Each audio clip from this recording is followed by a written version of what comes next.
Hello everyone, welcome back to the channel. मेरा नाम है अनुभव और आप देख रहे हैं न्याय ज्ञान।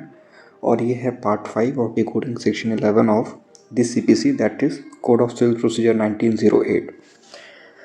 नाउ हमने लास्ट वीडियो में एलिमेंट्स को डिस्कस किया था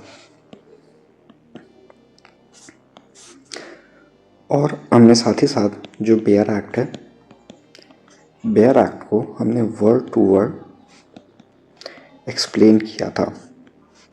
but in the last video मैंने दो चीज़ों जो कि एसेंशियल थे एलिमेंट्स को लेके सेक्शन 11 के, साथ ही साथ मैंने एक्सप्लेनेशंस को अभी तक डिस्कस नहीं किया है। There are 8 explanations in section 11 plus हमने matter in issue plus title हमने अभी ये डिस्कस नहीं किया है ना। आज के वीडियो में अगर मैं एक सिनॉप्सिस बनाऊं, सो आज की वीडियो में हम matter in issue,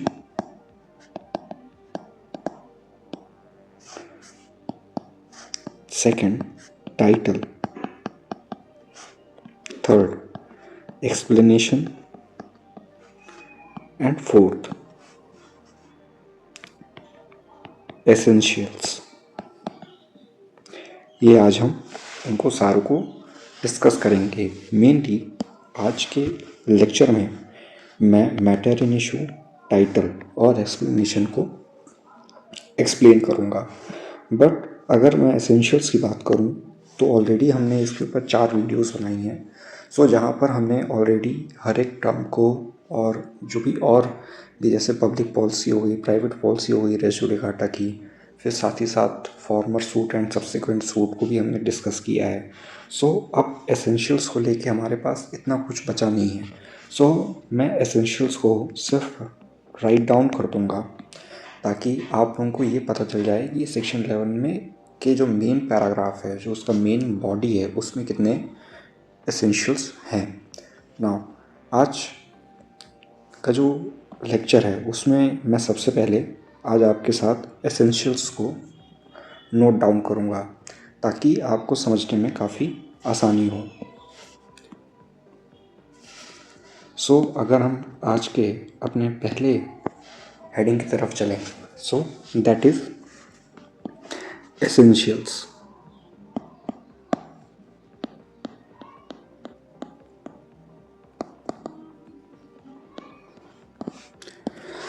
now essentials में देखिए इतना कुछ है नहीं, क्योंकि एसेंशियल्स मैंने ऑलरेडी लास्ट वीडियो में समझा दिया था। सिर्फ एसेंशियल में मेरे पास आज मैटर इन इशू को समझाना है और सेकेंडली टाइटल को सिर्फ समझाना है।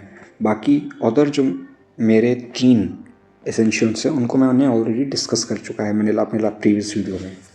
सो अगर मैं अपना पहला एसेंशियल्स लिखूँ, so that is matter directly and substantially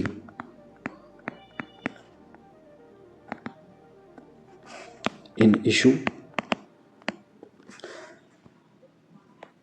has been directly and substantially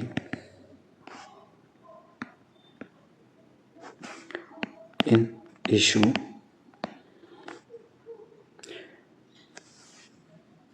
in former suit.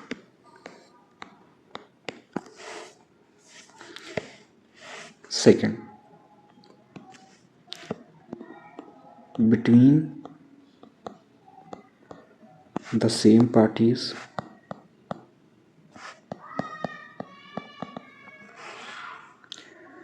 and parties claiming under or through them. Third, same title. Fourth, farmer court competent to try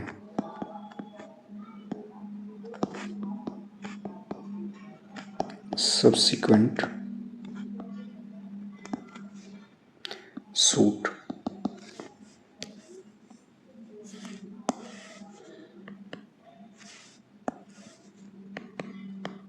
And fifth,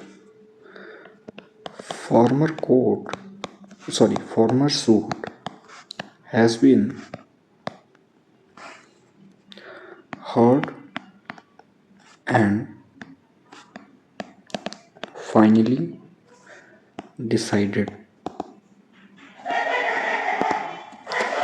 सो ये हमारे essentials हैं with related to section 11 main body. Now अब हम अपने जो second heading है, मैं second heading में आज सबसे पहले डिस्कस करना चाहूँगा टाइटल। नाउ अगर हम आज की अपनी सेकंड हेडिंग में चलें, सो दैट इज़ टाइटल। सो ये टाइटल इन एक्चुअल होता क्या है, इसको समझने के लिए हम एक एग्जांपल यूज़ करेंगे। Now A has filed a suit against B for recovery of an immoral property. Now किसी भी पर्सन के पास जो है कुछ राइट्स होते हैं, या और वो राइट्स डिटरमाइन करते हैं, या कोई भी एक ऐसी चीज़ जो सामने वाले पर्सन को कोई भी राइट बताए कि उसका ये राइट है इस प्रॉपर्टी पे, सो उनके भी अलग अलग अपने अपने मीनिंग होते हैं और टर्म होते हैं। सो किसी भी एक सूट में जब भी हम देखते हैं, सो एक सब्जेक्ट मैटर होता है। मैं यहाँ पे लिखता हूँ subject matter. Second, matter in issue.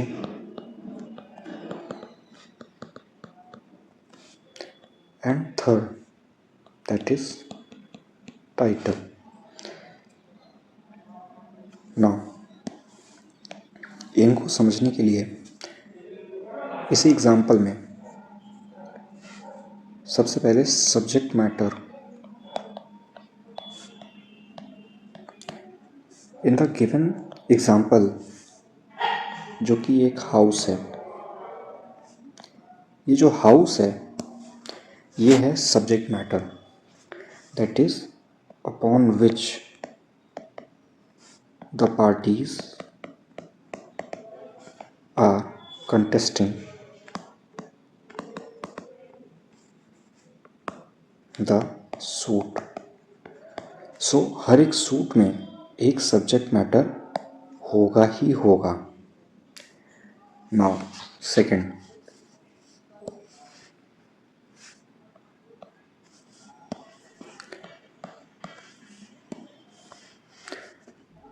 Matter in issue.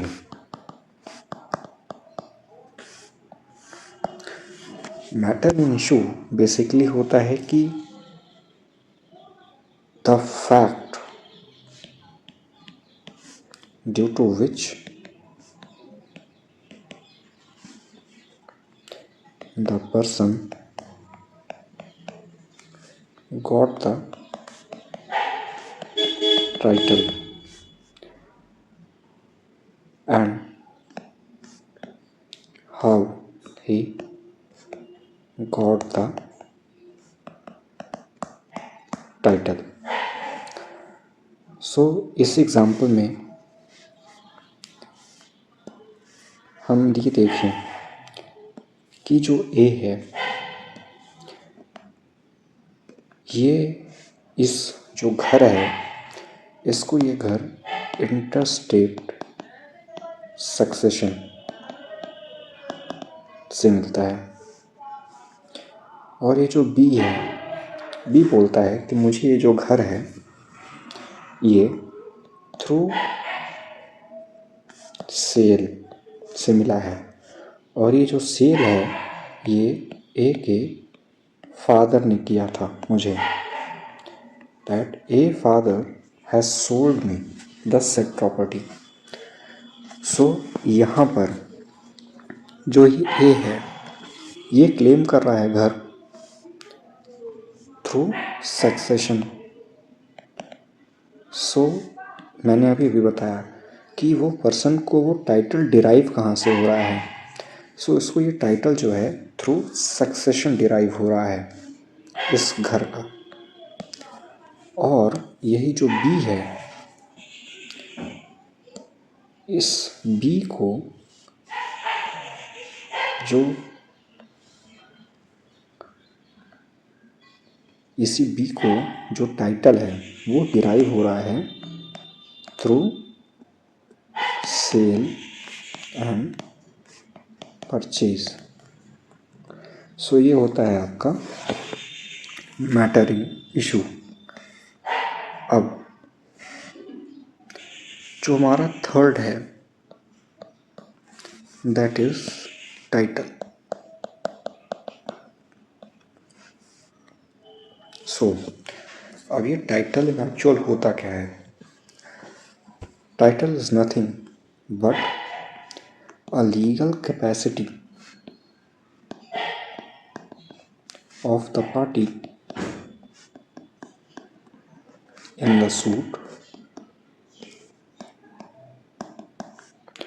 और ये हम कह सकते हैं his legal relationship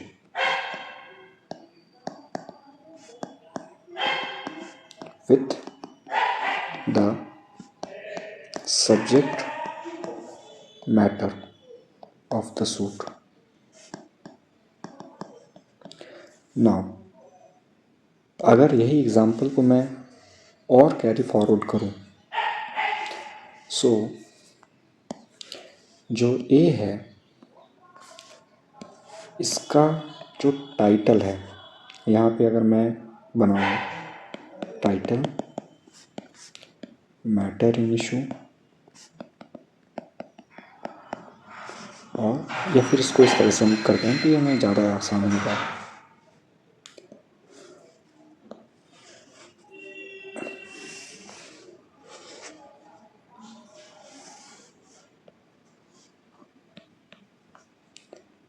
इस तरह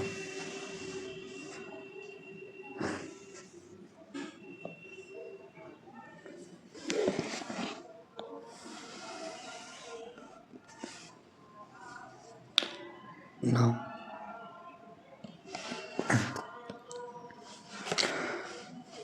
यहाँ पे अगर मैं ये लिखूं subject matter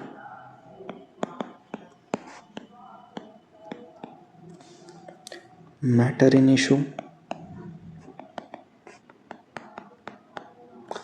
and third title.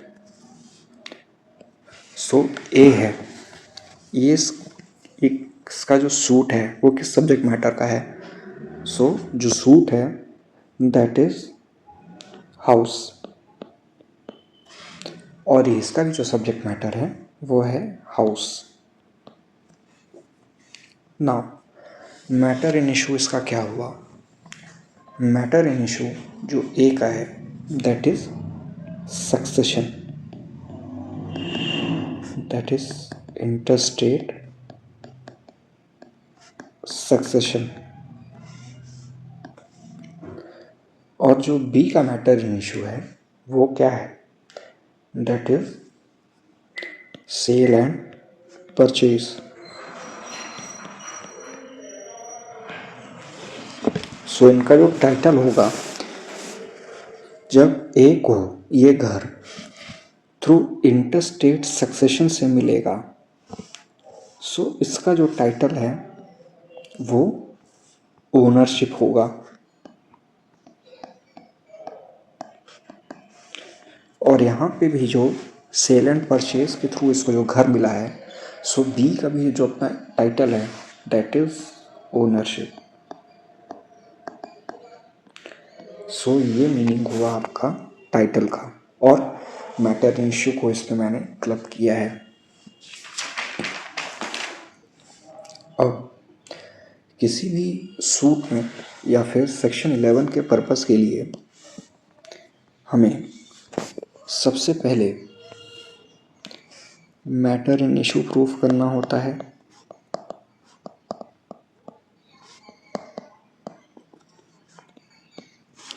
Second, हमें टाइटल प्रूव करना होता है।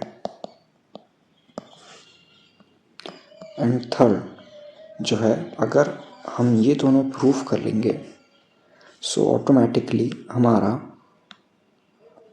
कॉज ऑफ एक्शन भी प्रूफ हो जाएगा।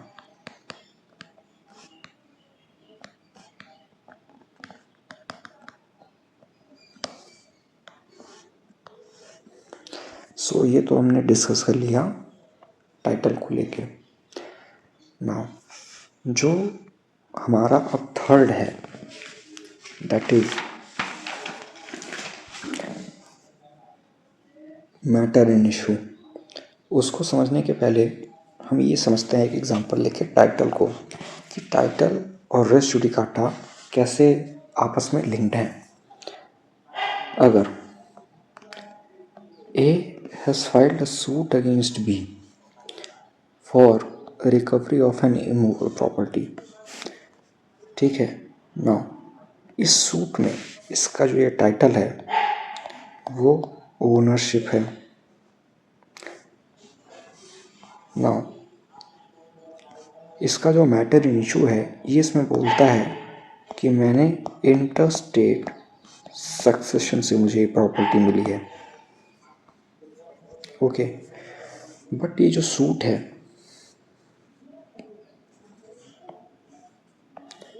ये क्या होता है, ये हो जाता है डिसमिस ऑन रिकॉर्ड। अब अगेन ए क्या करता है, एक सूट फाइल करता है अगेंस्ट बी। यहाँ पे ये ऐसा टेनेंट या फिर जो इसका टाइटल है वो एज अ टेनेंट है, और ये बोलता है कि हम लोगों के बीच में एक मैटर इन इशू है, मतलब कि इसको अपना टेनेंसी का जो राइट है वो किस तरह से मिला है। वो ये बोलता है कि मुझे थ्रू रेंट अग्रीमेंट मिला है। सो जैसे ही इसका यहाँ पे जो टाइटल है वो चेंज होगा और इसका मैटर इन इशू भी चेंज होगा, then res judicata will not apply। Okay, अब यहीं पे इस और एग्जांपल लेके इसको हम समझते हैं।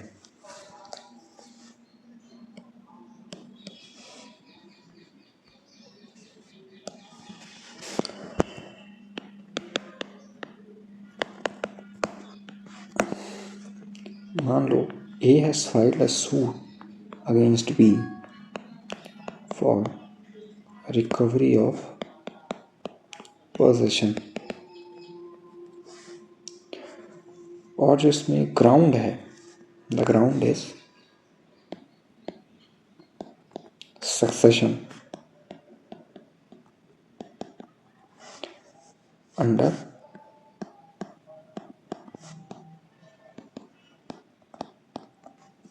customary law claiming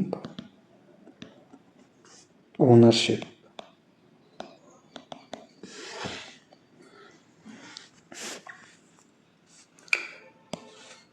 The suit is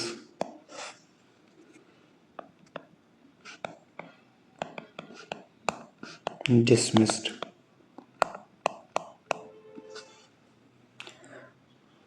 Now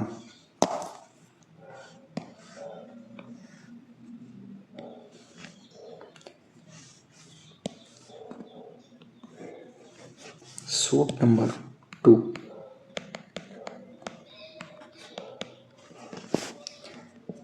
A has again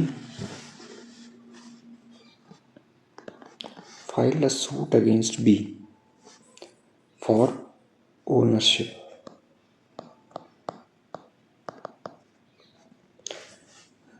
and ground है सक्सेशन अंडर पर्सनल लॉ। अब इसी में हम बनाते हैं टाइटल और मैटर इन इशू को लेके।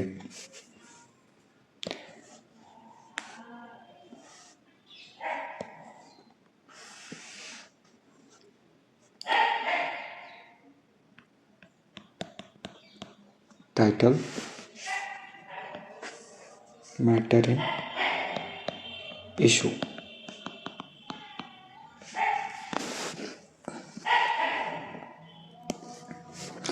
जो सूट नंबर 1 था उसमें भी इसका टाइटल ओनरशिप था, और सूट नंबर जो 2 है उसमें भी इसका टाइटल ओनरशिप है। अब यहाँ पर तो टाइटल दोनों में सेम है, ए का। अब जो मैटर इन इशू है सूट नंबर 1 में, वो है सक्सेशन इन कस्टमरी लॉ, और सूट नंबर जो 2 है वो है सक्सेशन इन पर्सनल लॉ। अब भले ही यहाँ पे टाइटल दोनों का ही सेम है,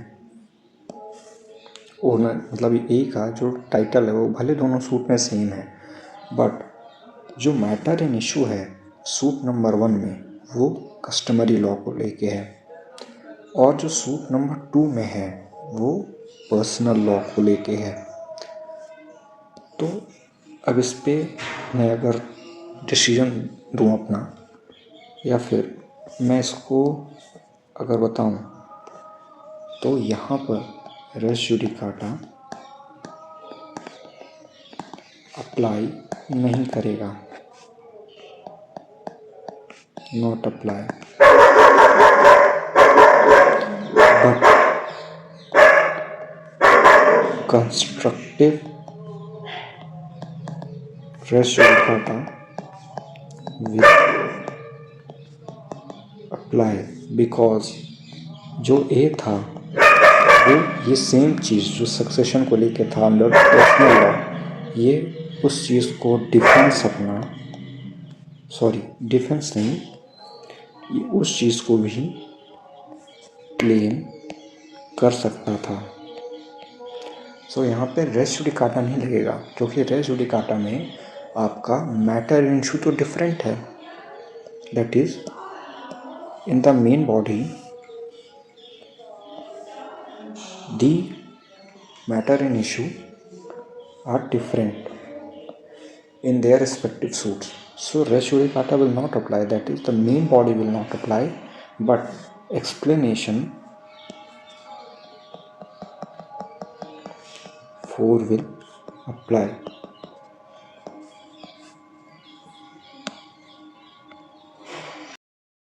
अब हम अगर अपने थर्ड हेडिंग की तरफ चलें, that is matter directly and substantially in issue has been matter directly and substantially in issue in former suit. Now so अगर मैं इसको सिंप्लीफाई करूँ इस टर्म का, सो इस टर्म का सिंप्लीफिकेशन कुछ इस तरह होगा कि मैटर इन इशू है and it is directly and substantially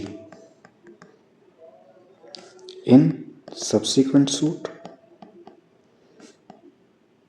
and this matter which is directly and substantially in issue is also same in former suit also। यही इसका मीनिंग निकलेगा।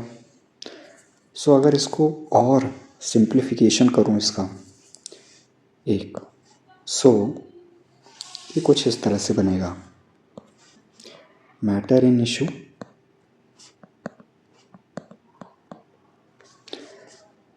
which is directly and substantially in issue is same in subsequent suit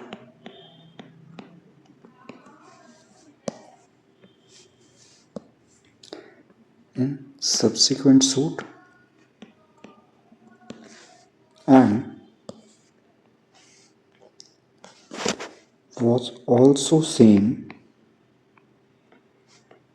was same also in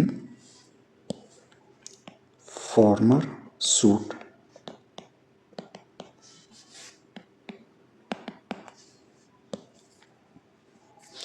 सो इसी का अगर मैं example लूँ, A has filed a suit against B. इसमें जो ग्राउंड रहता है या मैटर इन इशू जो है वो इस सूट में थ्रू हम कहते हैं सक्सेशन है, that is interstate succession.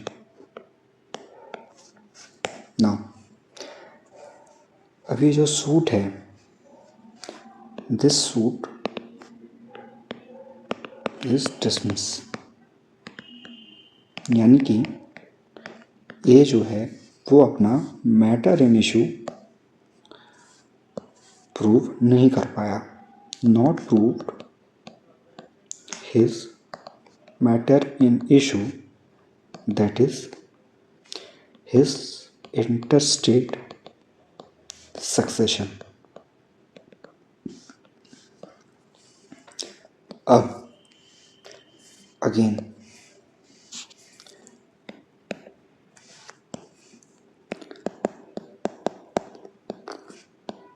A has filed a suit against B for the same property on the same ground, or his matter in issue is also same, that is interstate succession.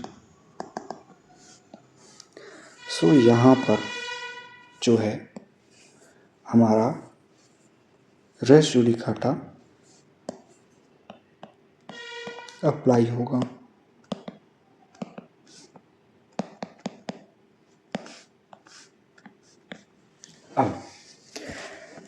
अब इसको अगर हम समझें, सो इसको समझने के लिए इस तरह से आप देखो कि यहाँ पर जो मैटर इन इशू था वो इंटरस्टेट सक्सेशन था, और बेयर एक्ट में भी जो टर्म यूज़ हुआ है वो टर्म है कि the matter which is directly and substantially in issue has been directly and substantially in issue in a former suit. मतलब कि ये हमारा सब्सिक्वेंट सूट है और ये हमारा फॉर्मर सूट है. सो वो ये कह रहे हैं कि जो मैटर इन इशू है सब्सिक्वेंट सूट में, वो सेम मैटर इन इशू भी सेम होना चाहिए फॉर्मर सूट में, that is matter in issue in the subsequent suit is interstate succession, and in the former suit also the matter in issue is interstate succession. So इसीलिए यहाँ पर race judicata apply होगा. सो यही वो कहना चाह रहे हैं कि कोई भी कोर्ट किसी भी इशू या सूट को नहीं डिसाइड करेगा जहाँ पर जो मैटर इन इशू है सब्सिक्वेंट सूट में वो मैटर इन इशू सेम था फॉर्मर सूट में, जो कि बिटवीन द सेम पार्टीज़ के बीच में था, प्लस जो कि सेम टाइटल भी है पार्टीज़ का, और या फिर बिटवीन द सेम पार्टीज़ हैं, या फिर कोई भी पार्टी जो उनके थ्रू क्लेम कर रहे हैं, और जो शूट है या इशू है वो पार्टीज का कॉम्पिटेंट कोर्ट के द्वारा डिसाइड हो गया हो। सो यही है आपका crux of main body, that is of section 11। Now अगर इसी को मैं थोड़ा सा और एक्सप्लेन करूं तो अगर मान लीजिए कि कोई भी एक ऐसा मैटर है जहां पर अगर मैं मैटर इन इशू को दो पार्ट में डिवाइड करूं, एक है directly and substantially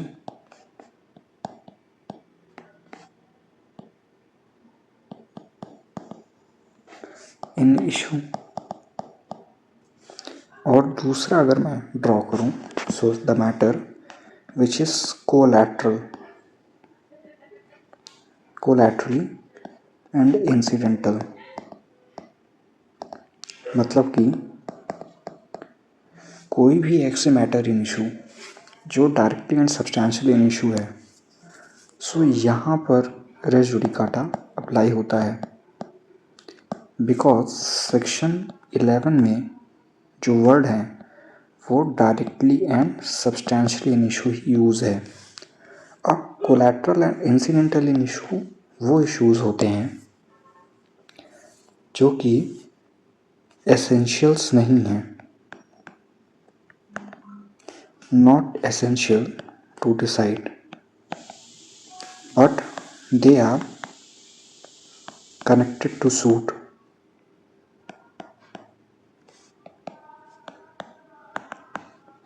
and matter directly and substantially in issue are those which are essential for comprehensive decision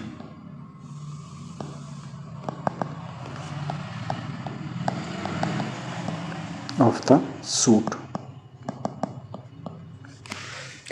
सो यहाँ पर जो रेस जुडिकाटा है वो अप्लाई होता है, and in this the matter which is collateral and incidental issue raise judicata not apply.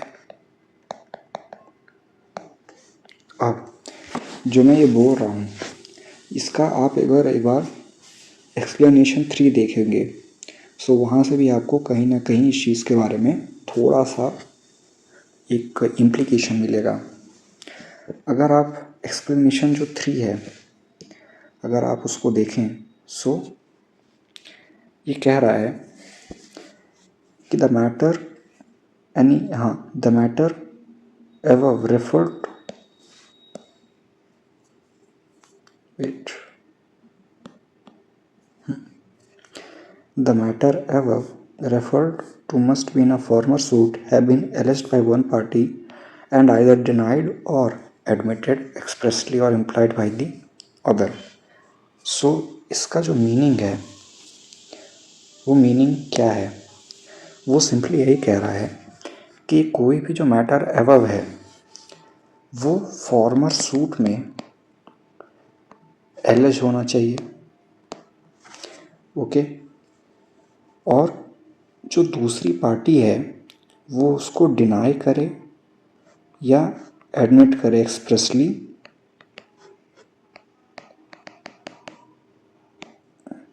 और impliedly. सो इसका meaning ये भी तो होगा कि अगर कोई इशू है जो कि एक पार्टी ने एलिज तो किया पर अदर पार्टी ने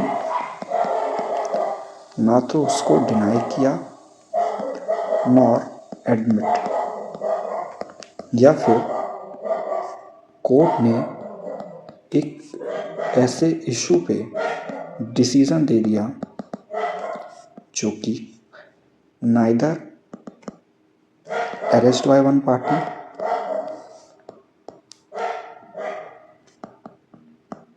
nor denied by or admitted by other party. So यही तो इसका जो इम्प्लीकेशन है यही तो हमें लेके जा रहा है कि अगर कोई भी मैटर जो कोलैटरल है और इंसिडेंटल है उस पर रेस जुडिकाटा अप्लाई नहीं करेगा। सो इसका इम्प्लीकेशन तो यही निकला कि एक्सप्लेनेशन 3 जो है डायरेक्ट रेस जुडिकाटा की बात कर रहा है, सिर्फ वो कोलैटरल एंड इंसिडेंटल इशू के बारे में बात नहीं कर रहा है। और अगर कोई भी मैटर जो कोलैटरल एंड इंसिडेंटल इशू होगा उस पर रेस जुडिकाटा अप्लाई नहीं होगा। So this is explanation 3 of section 11। सो इसी के साथ हमारा जो matter directly and substantially in issue है वो भी ख़त्म हो गया और इसी के साथ साथ हमारा एक्सप्लेनेशन 3 भी यहीं पे ख़त्म हो चुका है। ना अब जो हमारा नेक्स्ट है वो है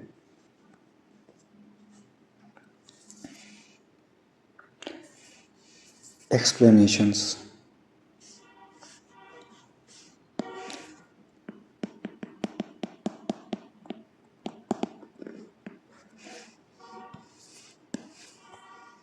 अब सबसे पहला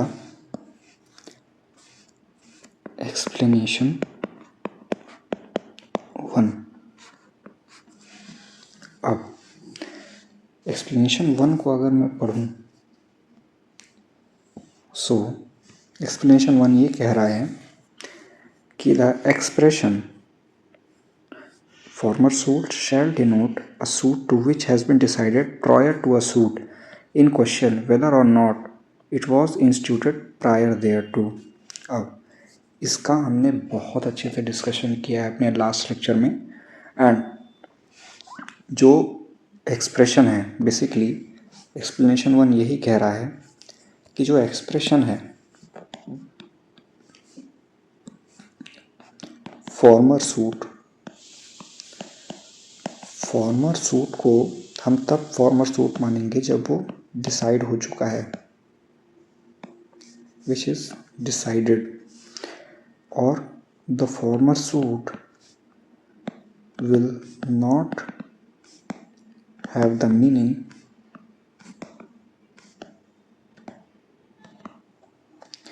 विच इज इंस्टीट्यूटेड प्रायर।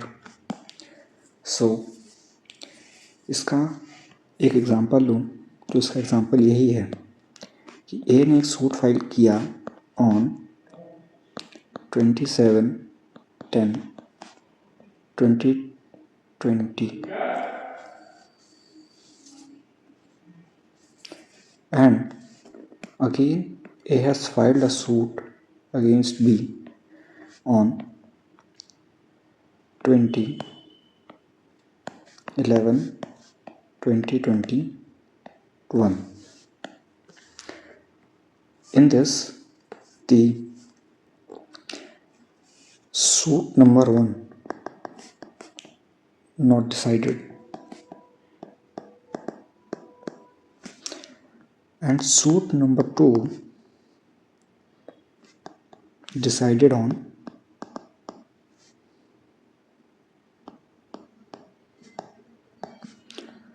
मान लेते हैं on 25/11/2024.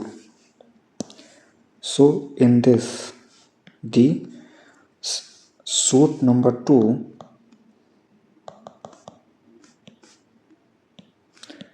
decided on 25/11/2024 and suit number 1 is still pending. So this suit number 2 will be a former suit. That is explanation 1 of section 11. इसका मीनिंग यही निकलता है कि अगर एक फॉर्मर सूट है, फॉर्मर सूट की जो मीनिंग है वो ये मानी जाएगी कि जो सूट डिसाइड हो चुका है प्लस जो अदर कंडीशंस हैं सेक्शन 11 की वो फुलफिल हो गई है, तभी वो एक फॉर्मर सूट माना जाएगा। और जो सब्सिक्वेंट सूट है, दैट इज़ जो फॉर्मर सूट की जो मीनिंग होगी वो यही मीनिंग होगी कि वो सूट एक पहले ही डिसाइड हो चुका हो, ना कि उसकी ये मीनिंग कंस्ट्रूट की जाएगी कि जो सूट पहले इंस्टीट्यूट हुआ हो। So that is that is explanation 1 of section 11। Explanation 2 बहुत ही इजी।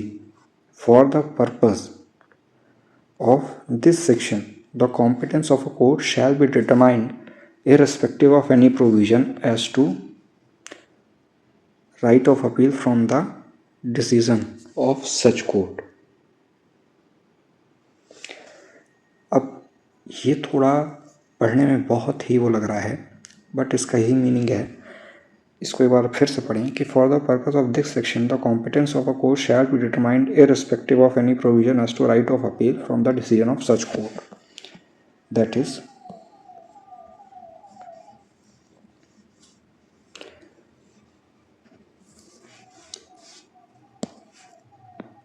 एक्सप्लेनेशन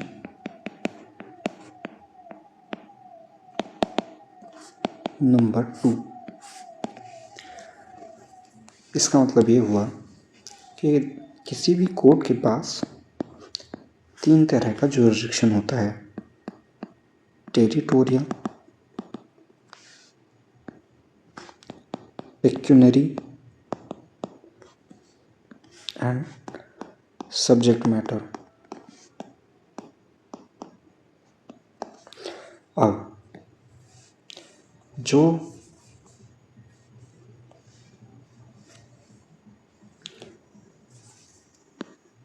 ये मानते हैं कि ए ने एक सूट फाइल किया अगेंस्ट बी और ये जो सूट है ये डिसमिस हो गया।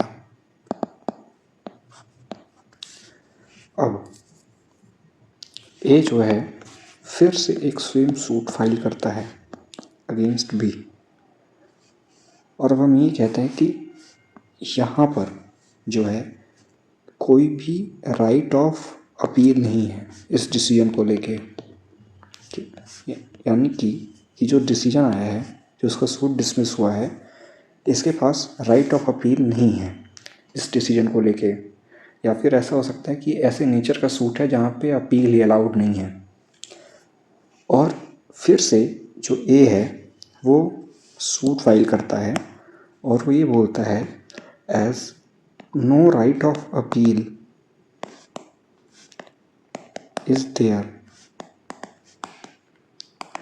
so I can file a fresh suit।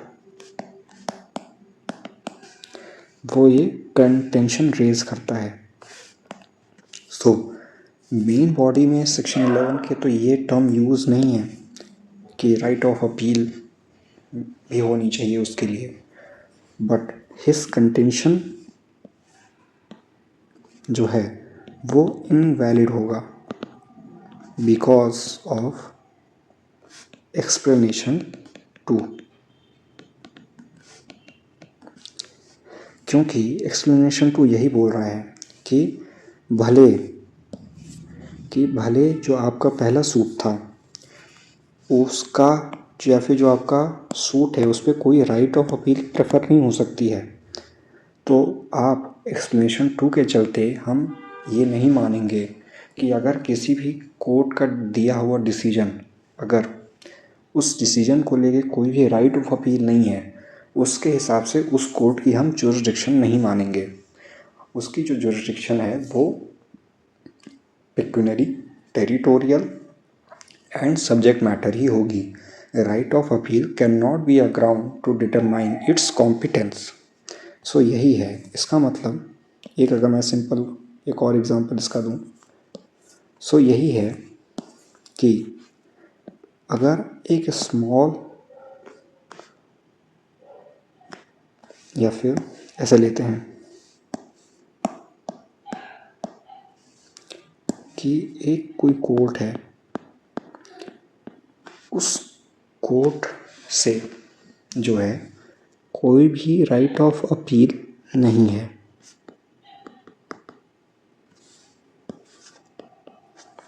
ठीक है, so right of appeal can not be a ground for its competence to determine, मतलब कि जो पार्टी है वो फ्रेश सूट फाइल करके ये पॉइंट नहीं रेस कर सकती कि उस कोर्ट के पास तो जो है जुरिसडिक्शन ही नहीं है, क्योंकि उसके डिसीजन को लेके राइट ऑफ अपील तो है ही नहीं। अब इस एक्सप्लेनेशन का पर्पस तो यही है, that is to stop relitigation and to avoid multiplicity of proceeding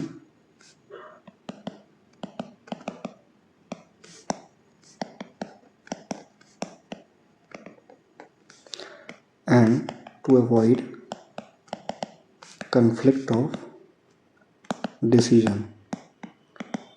आप एक खुद ही लॉजिक लगाओ और आप खुद ही देखो कि अगर एक्सप्लेनेशन 2 नहीं होता और पार्टी की आके ग्राउंड लेती कि सर इस पे तो हम कर ही नहीं सकते, हमारे पास तो अपील का राइट है ही नहीं, तो इसके पास तो जुरिसडिक्शन भी नहीं हुई कोर्ट की, सो हम तो फ्रेश सूट फाइल कर सकते हैं। सो अब अगर ये एक्सप्लेनेशन नहीं होता तो कोर्ट को तो इस सूट को आगे सुनना ही होता, और जब कोर्ट इस सूट को सुनता तो हो सकता था कि सब्सिक्वेंट सूट में जो पार्टी अग्रीव्ड है ना, सो वही उसके फेवर में डिसीजन आ जाता। सो तब तो जजमेंट कौन सब रिवील करता, ये सबसे बड़ी प्रॉब्लम हो जाती। सो that is your explanation 2 of section 11।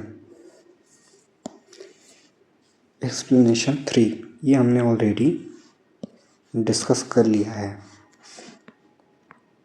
Recently. Explanation 4 क्या कह रहा है? Any matter which might and ought to have been made ground of defense or attack in such form or suit shall be deemed to have been a matter directly and substantially in issue. That is,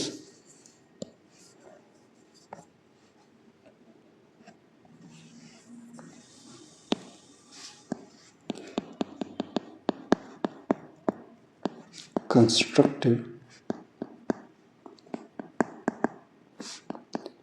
res judicata. A meaning of constructive is deemed. That is deemed res judicata. Now, इसका purpose क्या है?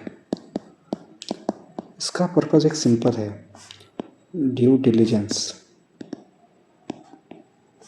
कि कोई भी अगर party है सो उस party को अब ऑर्डर 2 रूल 2 और आई थिंक सब रूल 1 आप पढ़ोगे तो उसमें लिखा हुआ है कि it is the duties of parties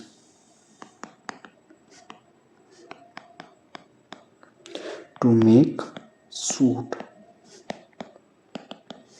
comprehensive.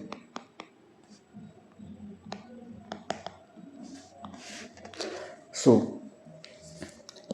Constructive res judicata का भी जो पर्पज़ है वो यही है कि कोई भी जो पार्टी है उसको ड्यू डिलिजेंट होना चाहिए, यानी कि उसको इतना अवेयर होना चाहिए कि वो एक ही सूट में अपने सारे जो भी उससे रिलेटेड पॉइंट्स हैं वो उन सभी को रेस कर ले और उस पर एक इफ़ेक्टिव डिसीजन आ सके। अदरवाइज़ क्या होगा कि अगर एक पार्टी है, मान लो ए एक सूट फाइल करता है बी के अगेंस्ट पे, अब यहाँ पर ये सूट मान लो एक ऐसे ग्राउंड पे लेता है, मान लो यहाँ पे ये सूट कैसे या फिर इसका जो मैटर इन इशू है वो क्लेम करता है सक्सेशन, ठीक है।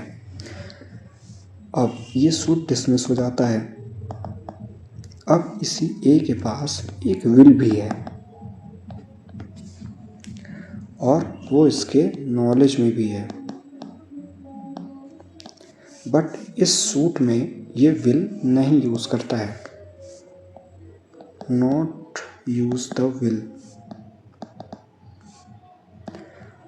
अब ये फिर से जाता है, एक दूसरा सब्सिक्वेंट सूट फाइल करता है अगेंस्ट बी। यहाँ पर ये रेस करता है, अपना मैटर इशू बोलता है कि इस प्रॉपर्टी की जो ओनरशिप है वो मुझे विल के थ्रू मिली है।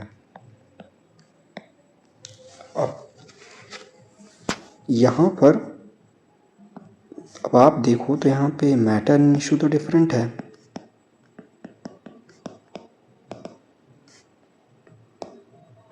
बट यहाँ पे जो है ये bye virtue of explanation number 4, यहाँ पे इस विल को आप फर्स्ट सूट में भी कर सकते थे क्योंकि ये आपके नॉलेज में था ये विल की बात।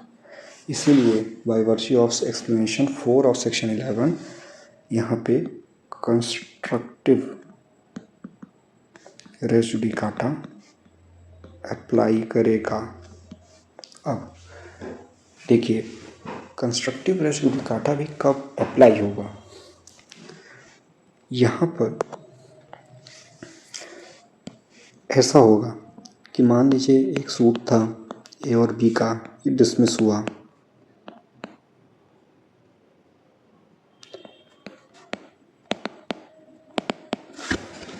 और अगेन यहाँ पर इसने क्लेम किया था सक्सेशन, इंटरस्टेट सक्सेशन बोलते हैं, और अगेन इसने एक सूट फाइल किया यहाँ पे will pay.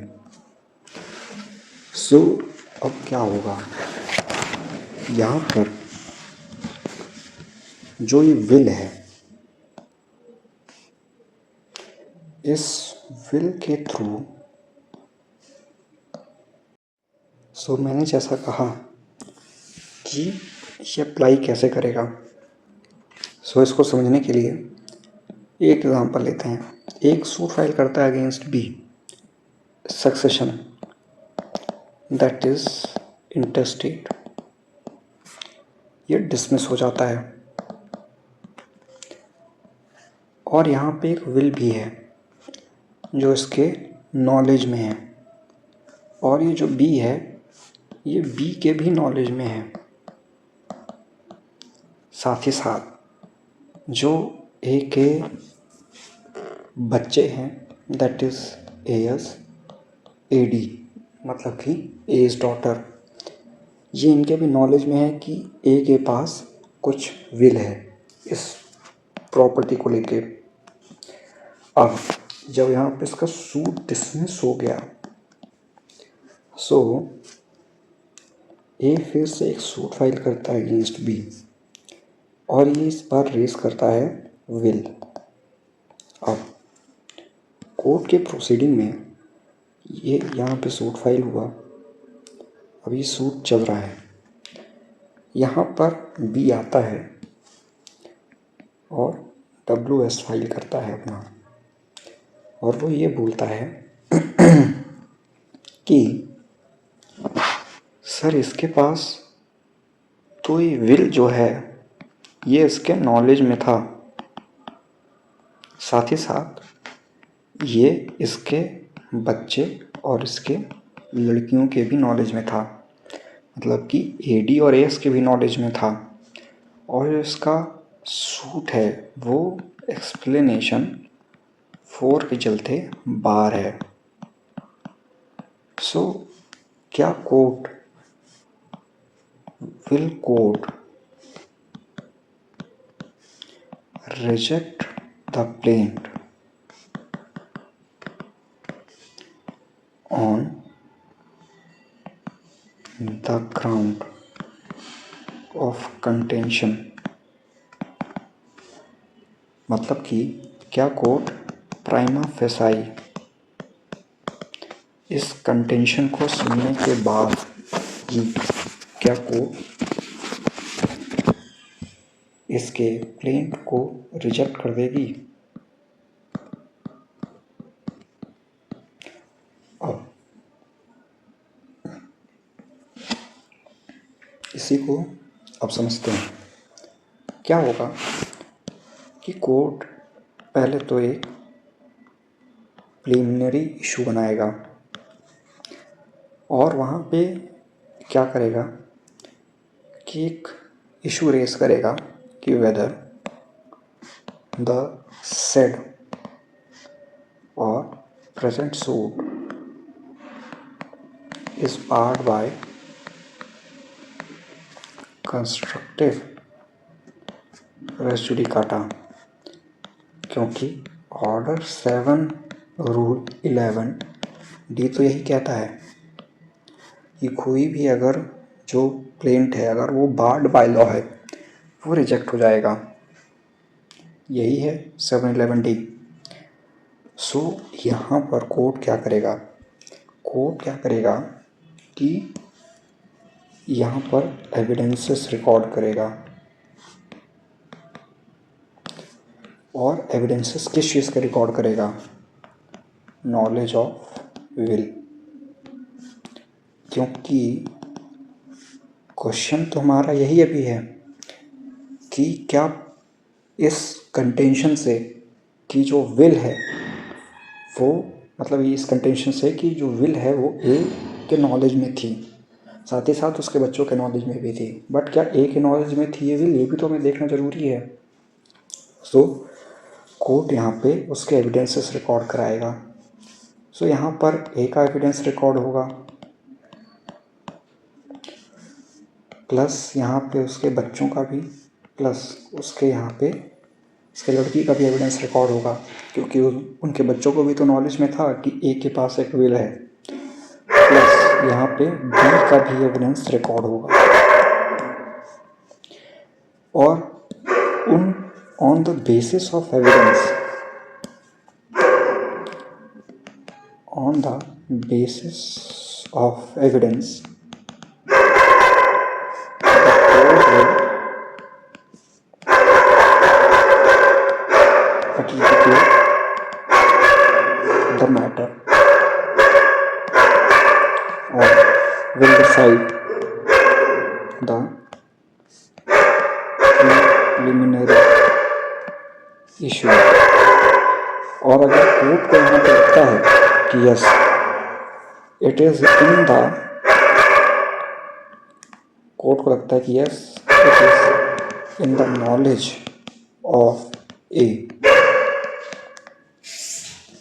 And he has the knowledge in which suit, that is in former suit, then he must have claim or he out have been taken such claim or attack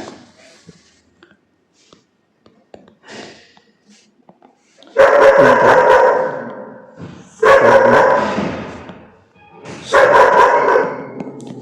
or court will reject his plaint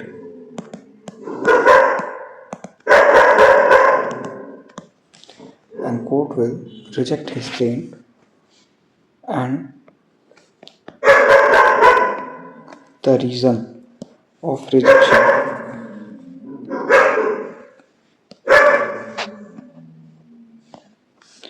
and reason will be explanation 4 of section 12, that is constructive res judicata। अब इसी पे हम एक बहुत ही famous case पढ़ते हैं, that is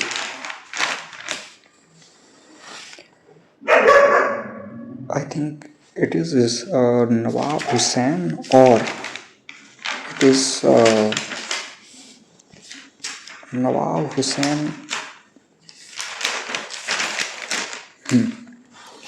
Yes, it is the same case.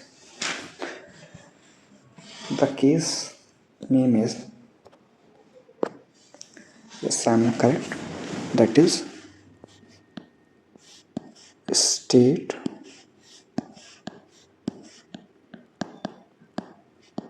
of UP versus Nawab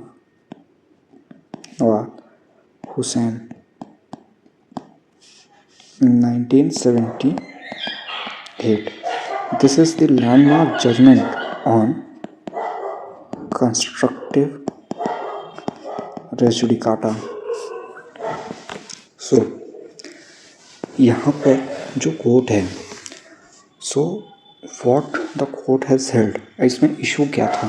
see the issue raised in the subsequent, इसका एक फैक्ट अगर मैं आपको बताऊं तो इसका फैक्ट एक बहुत सिंपल था कि इस केस में एक रिट फाइल करता है ऑनरेबल हाई कोर्ट में, जहाँ पर जो पिटिशनर है वो क्लेम करता है कि उसको DIG ही रिमूव कर सकता है और within giving him a reasonable notice, और वो क्लेम करता है कि उसको दोबारा से नौकरी पे रखा जाए।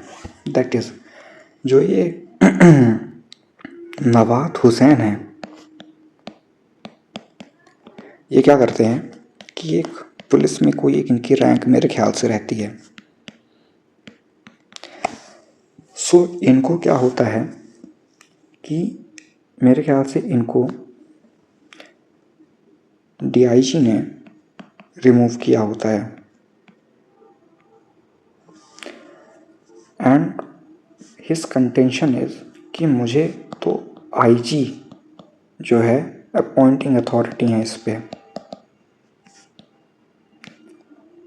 And DIG can not remove him.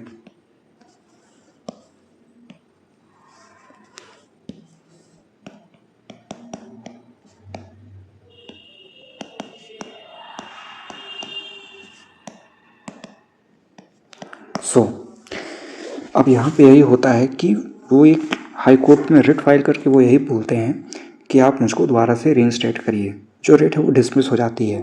There after वो एक अनदर रिट फाइल करते हैं और क्लेम करते हैं कि that he was appointed, I am sorry मैंने थोड़ा फैक्ट्स को ट्विस्ट कर दिया। देखिए क्या होता है कि इनको DIG रिमूव करते हैं विद इन मतलब इनको रीजनेबल नोटिस में देने के बिना, और ये क्लेम करते हैं कि मुझे जो DIG ने निकाला है आप मुझे दोबारा से निकालिए क्योंकि मुझे रीजनेबल नोटिस नहीं मिला था। वो रिट इनकी डिसमिस हो जाती है। अब ये अगेन दोबारा से एक रिट फाइल करते हैं और वो ये बोलते हैं कि मुझको तो IG ने अपॉइंट किया था, तो DIG जो है वो एक सबऑर्डिनेट अथॉरिटी है और वो उनको निकाल नहीं सकते हैं। सो इस पे कोर्ट ने यही कहा कि जो सब्सिक्वेंट रिट में जो इशू है that IG being appointing authority and DIG cannot remove him, it was already known to him, क्योंकि यहाँ पर जो नवाब हुसैन हैं उनको इस चीज़ का पहले से ही नॉलेज था कि उनको तो IG ही अपॉइंट कर सकते हैं। सो जो यही अगर अपॉइंटिंग अथॉरिटी हैं ये तो यही तो मुझे रिमूव भी कर सकते हैं, और DIG जो है वो तो सबऑर्डिनेट हैं। सो ये जो क्वेश्चन है DIG and IG, so he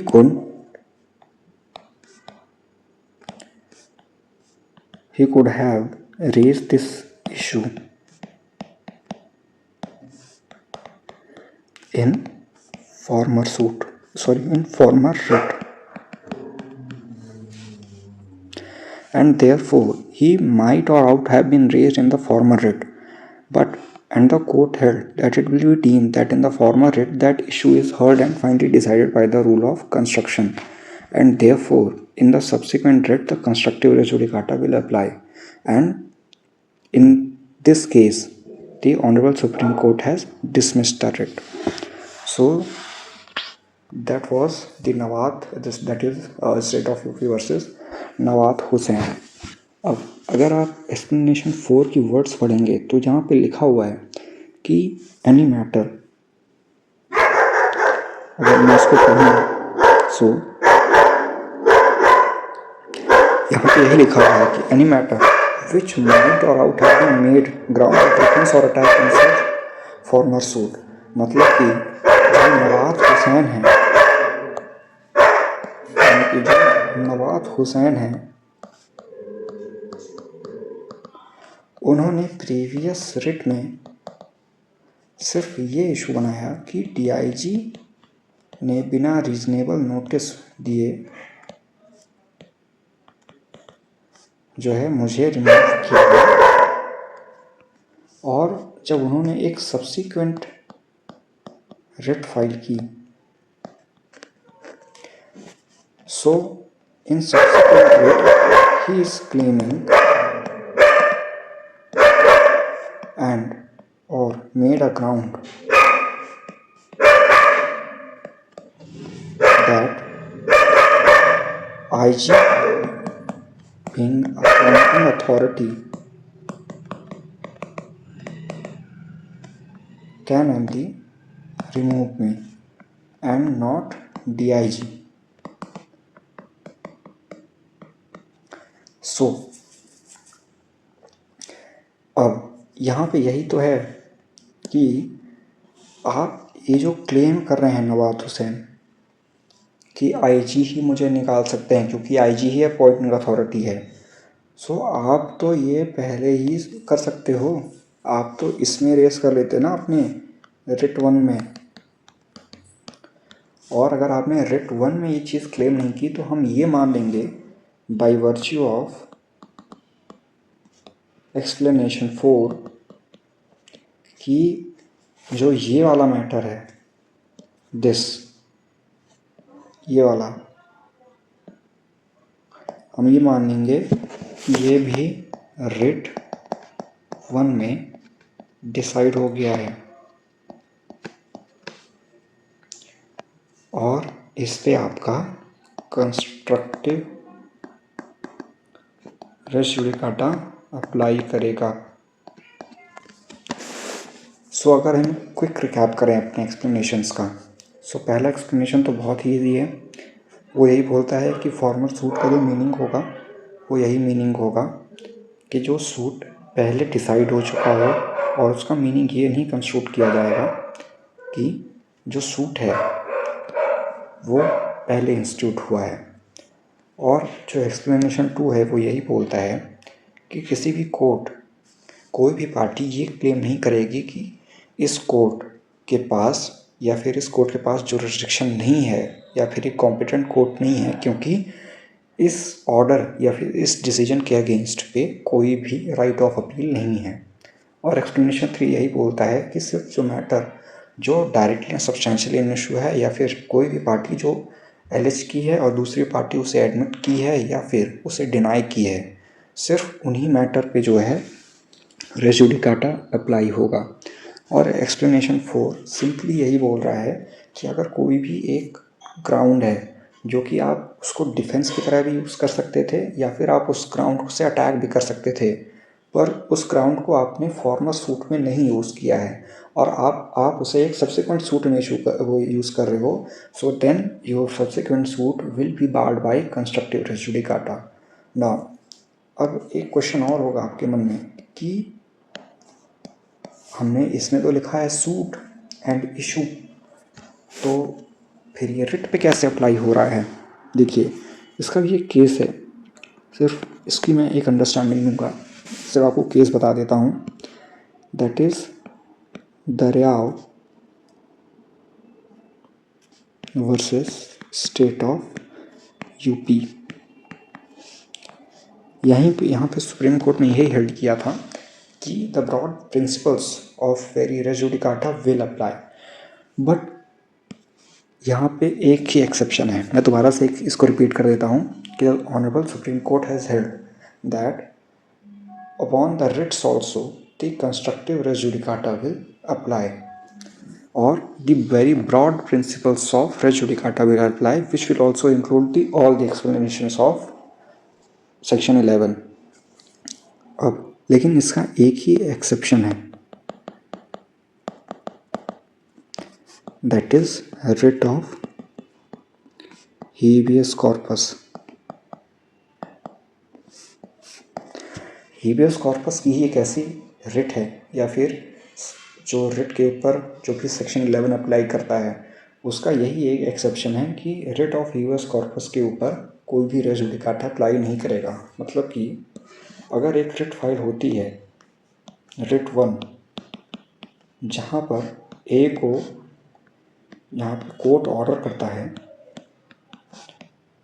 कि कोर्ट यहाँ पे honourable high court and honourable supreme court order करते हैं कि जो ये ए है इसको प्रेजेंट होना है, इसको प्रेजेंट इन द सेंस इसको प्रोड्यूस करिए, टू प्रोड्यूस द बॉडी। अगर मान लीजिए किसी को पुलिस ने इलीगली डिटेन किया है, अगर एक पुलिस है और उन्होंने किसी ए को इलीगली डिटेन किया है, सो ए कैन, या फिर मतलब ए कैन इन द सेंस कि ए के रिप्रेजेंटेटिव या लीगल रिप्रेजेंटेटिव ही तो एक रिट फाइल करेंगे जहाँ पर ये बोलेंगे कि सर पुलिस ऑफिसर्स को डायरेक्शन इशू करिए कि वो ए को प्रोड्यूस करें कोर्ट में, क्योंकि ए को उन्होंने इलीगली डिटेन कर रखा है। So the court will order to produce A. अब मान लीजिए कि कोर्ट को लगता है, मान लीजिए कि कोर्ट ने ए को प्रोड्यूस करने से मना कर दिया, मना कर दिया। अब जो ए है ये दोबारा से भी फाइल करेगा, सो अब यहाँ पे रेस जुडिकाटा क्यों अप्लाई करना चाहिए? मतलब हमने तो अभी यही पढ़ा कि दरियाओ वर्सेस स्टेट ऑफ यूपी तो ये बोल रहा है कि रेट पे भी रेस जुडिकाटा अप्लाई करेगा, बट हेबियस कॉर्पस जो है वो एक्सेप्शन होगा, क्योंकि जो इलीगल डिटेंशन है या फिर टू प्रोड्यूस द बॉडी जो है,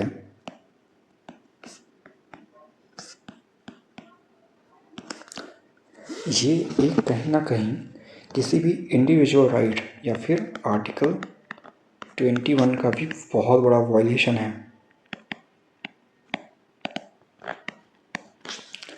प्लस ह्यूमन राइट, उसका natural right, plus constitutional essence that is justice, equity, reasonableness. So अगर हम ये बोलें कि इस रिट पे रेस जुडिकाटा अप्लाई हो जाएगा, सो यहाँ पे आपको नहीं लग रहा है कि जो कॉन्स्टिट्यूशनल प्रिंसिपल्स हैं उनका भी कहीं ना कहीं एक वायलेशन होगा, इंडिविजुअल राइट का वायलेशन होगा। सो इसीलिए हम हेबियस कॉर्पस ही एक ऐसा एक्सेप्शन है जिसकी हम बार बार रिट फाइल कर सकते हैं और उस पर रेस जुडिकाटा अप्लाई नहीं करेगा।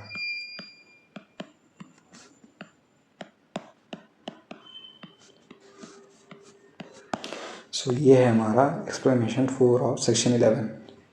अब एक्सप्लेनेशन 5 बहुत ही इजी।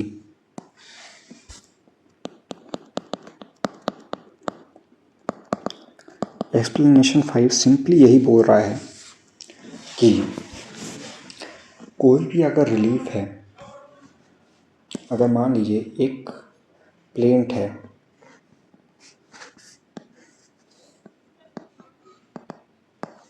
और उस प्लेंट में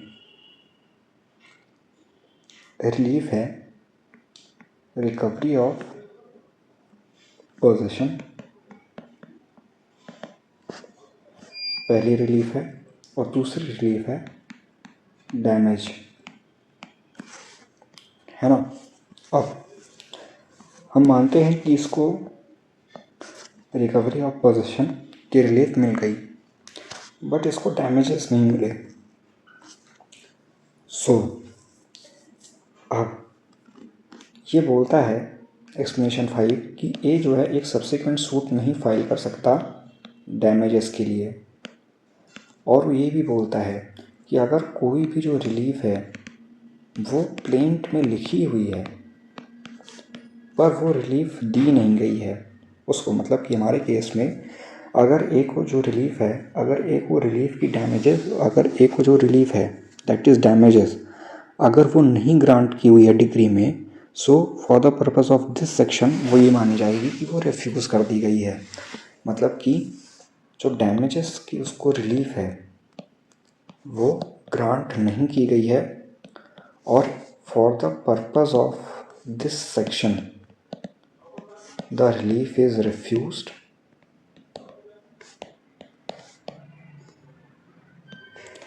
and any subsequent suit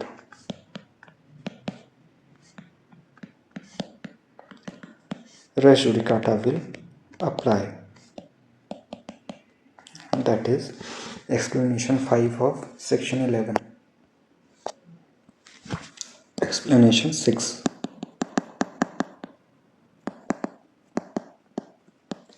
explanation 6 सिर्फ यही बोल रहा है कि अगर कोई भी पर्सन है, मान लीजिए ए, वो कोई भी पब्लिक राइट में आप यहाँ पे PIL समझो, और प्राइवेट राइट यहाँ पर आप order 1 rule 8 that is representative suit. अब फर्स्ट एंड सेकेंड, नाउ इसको हम समझें। सबसे पहले हम फर्स्ट को समझते हैं, PIL। अगर मान लीजिए PIL में 100 पेटिशनर्स हैं और उनको ए रिप्रेजेंट कर रहा है। अब मान लीजिए वो PIL क्या होता है, मतलब किसी भी पब्लिक राइट को लेके है और वो नहीं उन्हें दिया गया, रिफ्यूज़ कर दिया गया, हम ये मान रहे हैं कि रिफ्यूज़ कर दिया। सो ऐसा नहीं है कि सिर्फ ए है उसके ऊपर एक्सप्लेनेशन 6 अप्लाई होगा। हम ये बोलेंगे कि ए के साथ जो 100 लोग और हैं, ये 100 लोग जो इसी PIL का हिस्सा हैं, part of this PIL, so A plus 100 लोगों पे एक्सप्लेनेशन 6 अप्लाई होगा और उन पे भी रेस जुडिकाटा अप्लाई होगा। सेकंड, इसी में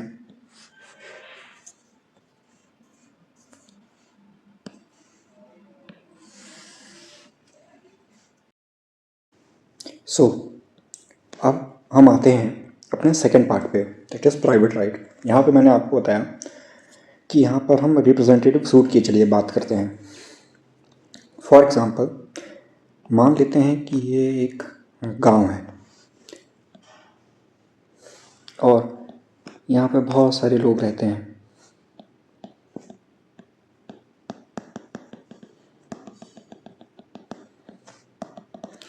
है ना।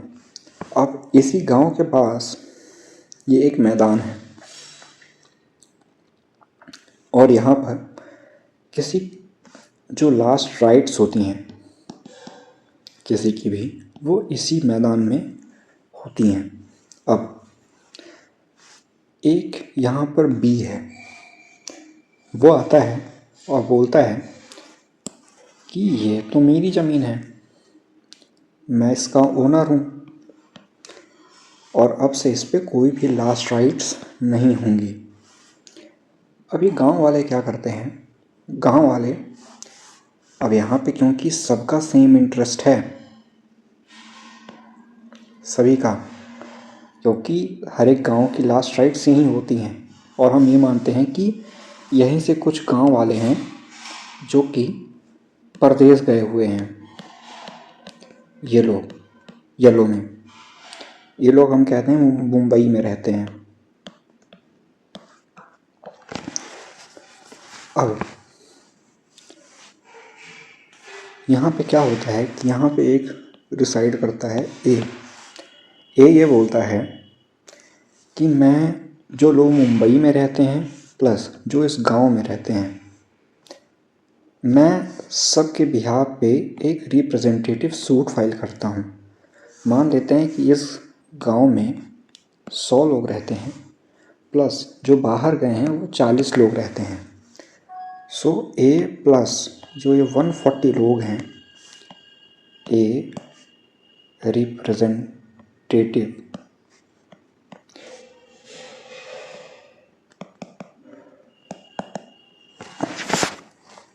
of those 140 filed a suit against B। और अब ये जो सूट है वो हो जाता है डिसमिस।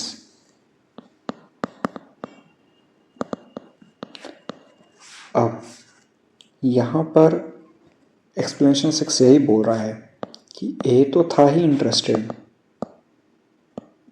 प्लस जो मुंबई गए थे लोग वो भी, उनका भी सेम इंटरेस्ट था, प्लस जो विलेजर्स हैं उनका भी तो सेम इंटरेस्ट है। सो ऐसा नहीं है कि सिर्फ ए के ऊपर ही रेस जुडिकाटा अप्लाई करेगा। रेस जुडिकाटा इन सब पे अप्लाई होगा। यही बोल रहा है एक्सप्लेनेशन 6 का लेटर पार्ट। ये यही बोल रहा है कि where a person litigate bona fide in respect of public right or of a private right claim in common for themselves and others, all persons interested in such rights shall for the purpose of this section be deemed to claim under the same person so litigating। मतलब कि ए के ऊपर तो लगेगा ही लगेगा, साथ में ये जो मुंबई चले गए हैं और ये जो गांव वाले हैं इन पे भी लगेगा, क्योंकि ये ए के थ्रू ही तो रिप्रेजेंट करा रहे थे अपने आप को, वरना नहीं करा रहे थे। सो यही बोल रहा है हमारा एक्सप्लेनेशन 6। अब एक्सप्लेनेशन 7 बहुत ही ईजी है। एक्सप्लेनेशन 7 यही बोल रहा है कि यहाँ पे एक्सप्लेनेशन 7 क्या है ना, आप इसको अगर देखोगे तो एक्सप्लेनेशन 7 जो है ये बहुत वैसे ही बात कर रहा है, मतलब कि एक मीनिंग दे रहा है। ये मीनिंग क्या दे रहा है देखो आप, ये यही बोल रहा है कि जो provision of this section shall apply to a proceeding for the execution of a degree and references in this section to any suit issue or former suit be construed as references respectively to a proceeding for the execution of the decree, question arising in such proceeding, and a former proceeding for the execution of that decree। मतलब कि इसको इस तरह से देखते हैं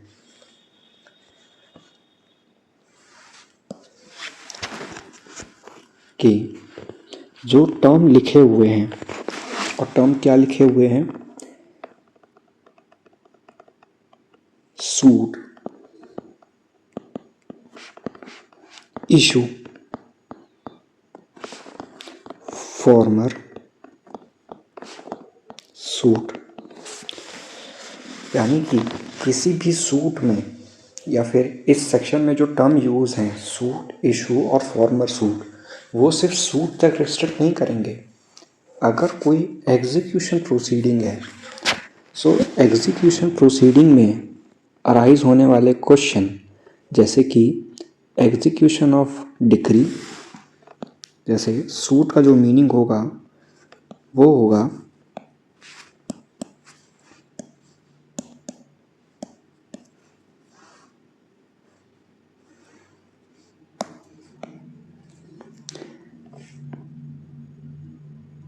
execution of a decree, और issue का जो मीनिंग होगा वो होगा question arising in such proceeding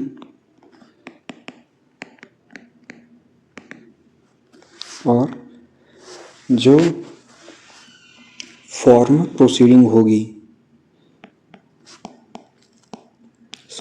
formal proceeding in that execution of decree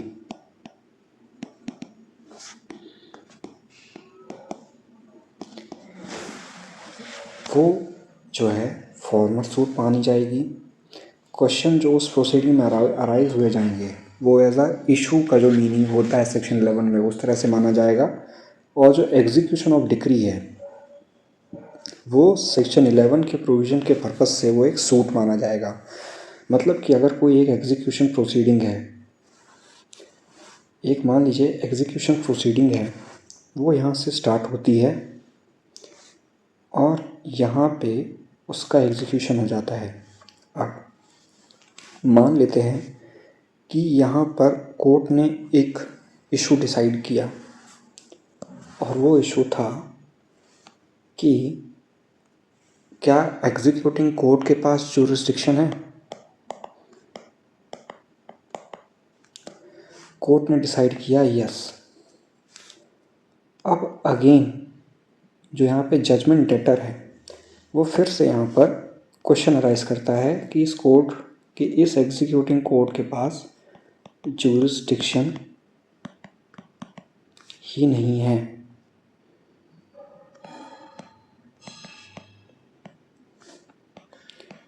सो वो यही कह रहा है एक्सप्लेनेशन 7 कि ये जो जजमेंट डेटर है ये दोबारा से इसको नहीं ऑब्जेक्शन को रेज कर सकता है, क्योंकि जो ये ऑब्जेक्शन इसने रेज किया है वो ऑलरेडी डिसाइड हो चुका है। And bye virtue of explanation 7 ये जो क्वेश्चन अराइज हो रहा है ये वाला, ये एज अ इशू की तरह, अगर ये एक सूट होता, अगर एग्जीक्यूशन प्रोसीडिंग एक सूट होता और जो ऑब्जेक्शन इसने दोबारा रेज किया है वो एक इशू होता तो उस पर रेस जुडिकाटा लग जाता। सो वैसे ही ये जो एग्जीक्यूशन प्रोसीडिंग है ये एक सूट है और इसी सूट में जो ऑब्जेक्शन रेज हुआ है जुरिस्डिक्शन का वो ऑलरेडी डिसाइड हो चुका है वो इशू, और अब पार्टी उसको दोबारा से रेज नहीं कर सकती है। सो that is explanation 7 of section 11। अब एक्सप्लेनेशन 8। एक्सप्लेनेशन 8 बहुत ही ईजी है। एक्सप्लेनेशन 8 यही कह रहा है कि अगर कोई कोर्ट है, उस कोर्ट का मान लेते हैं कि एक कोर्ट है, ये कोर्ट के पास पेक्यूनियरी लिमिट है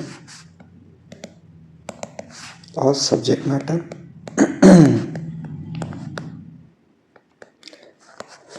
अब एक्सप्लेनेशन 8 क्या कह रहा है,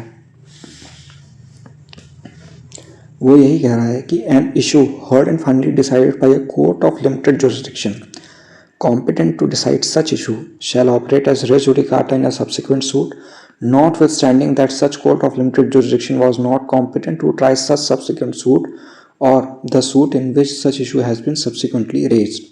मतलब कि इसका एक एग्जांपल लेते हैं। मान लें कि हस्बैंड और वाइफ एक सिविल जज की कोर्ट में एक हामा के under Hindu adoption and maintenance act के अंडर मेंटेनेंस क्लेम करती है, का सूट फाइल करती है, और वो यहाँ पे बोलती है कि जो एच है, एच ने उससे डिजर्ट कर दिया है, H deserted W. The civil court has decided in affirmative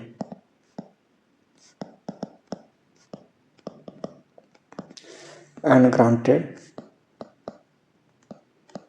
maintenance.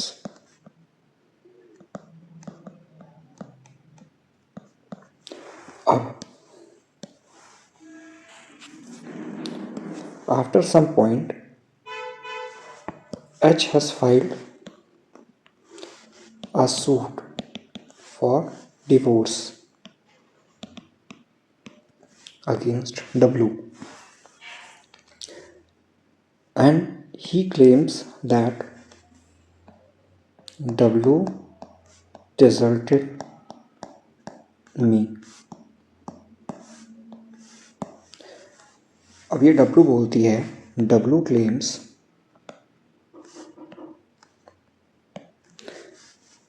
that on the point of desertion, it operates as res judicata.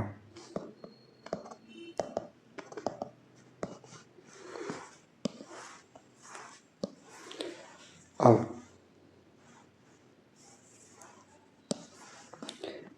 यहाँ पर यही बात हो रही है कि अब जो डिवोर्स का जो सूट है, ये एक सब्सिक्वेंट सूट है, और जो अर्लियर सूट था वो मेंटेनेंस का था, और वो एक फॉर्मर सूट था। अब अगर यही डिवोर्स का सूट, एक्सप्लेनेशन 8 यही बोल रहा है कि अगर हम यहाँ पर यही देखेंगे कि जो डिवोर्स सूट है वो अगर सिविल जज के कोर्ट में फाइल हुआ होता आज के टाइम पे, तो क्या सिविल जज का कोर्ट कॉम्पिटेंट होता?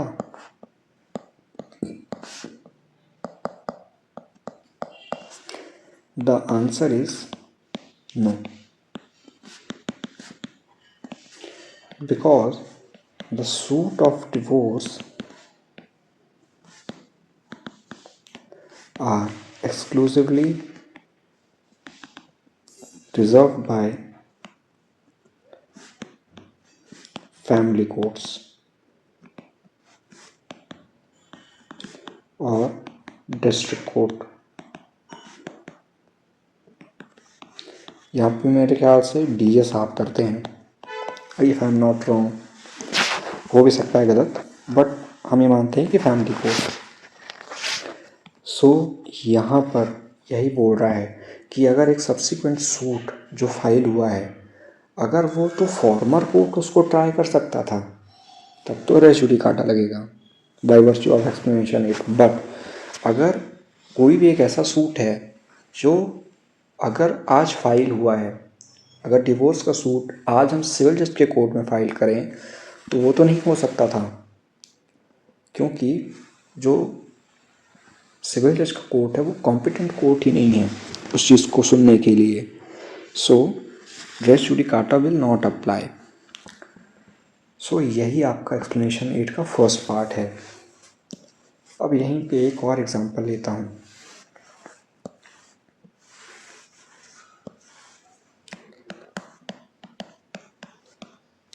मान लो कि एक सिविल जज साहब का कोर्ट है, यहाँ पर इनके पास मान लेते हैं कोई एक वैल्यू मान लेते हैं 20,000 रुपीज़ का इनके पास पेक्यूनरी लिमिट था किसी भी सूट को सुनने का। ये मैं बात करता हूँ 1980s की। अब यहीं पे एक घर था, वो घर जो है 15,000 की वैल्यूएशन पे था। सो दिस सिविल जज have the jurisdiction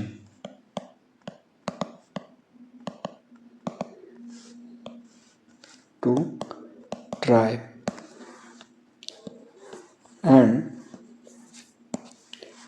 A has filed a suit against B और सीजे साहब के यहाँ,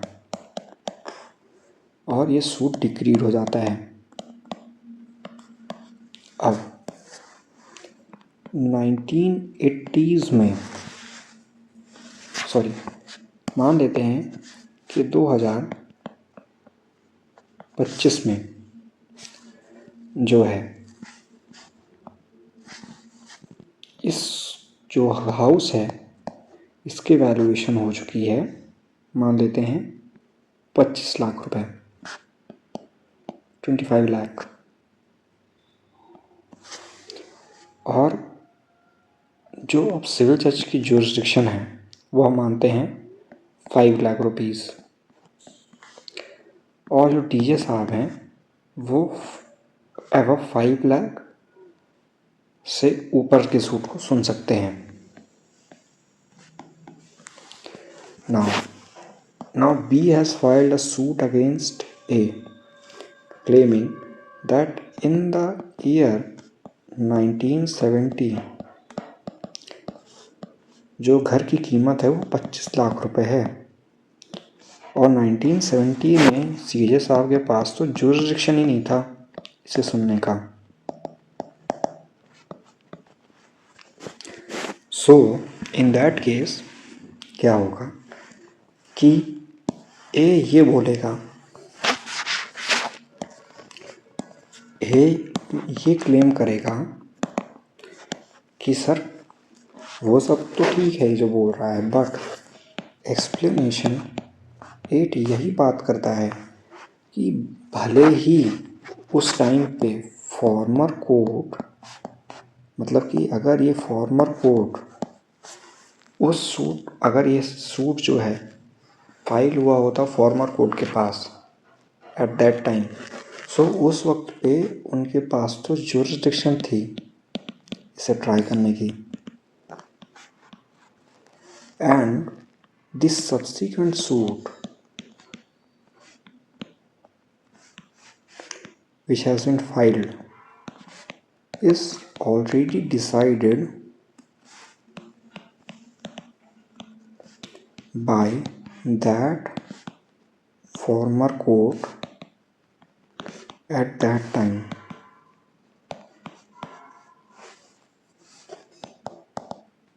When the court has jurisdiction. सो यहाँ पर जो बी ने ये सूट फाइल किया है